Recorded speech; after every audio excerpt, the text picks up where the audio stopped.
guys, Corel Cooper here with OnTheBlack.com. First, just want to say that I attended the Mets Hall of Fame ceremony and game yesterday against the Diamondbacks. The ceremony was excellent, the game not so good. As you guys know, the Mets got blown out yesterday. But if you would like to see some pics from the ceremony and from the game, I'll leave the link below this video and you can check those out. Now to the topic of this video. The Mets are currently 6.5 games out of the division. They're 7.5 games out of the wild card.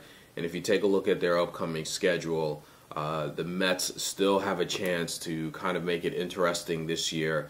But they need to turn it around, and they need to turn it around like starting tonight.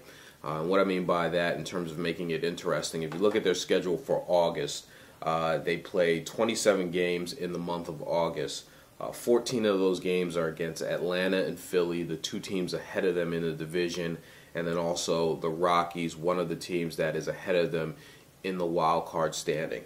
The other 13 games in the month of August are all against teams that they should beat. Now, you know, after you see what happened with the Mets and the Diamondbacks, they don't always beat the teams that they should beat, but those 13 games are against Houston, Pittsburgh, and Florida.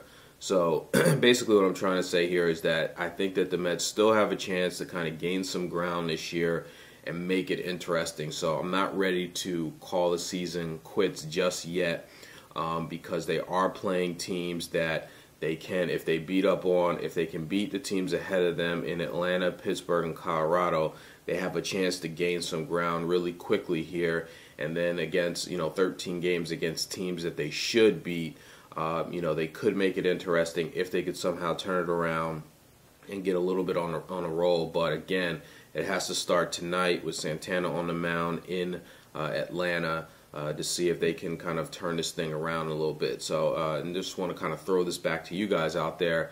You let me know what you think with the Mets' upcoming schedule. Do you think they have a chance to kind of get back in the NL East and the wild card race, or is the season pretty much over at this point? I don't think it's over just yet. I still think they have a shot, but would love to hear what you guys think. So just leave a comment below. Let me know what you think, and I'll talk to you soon.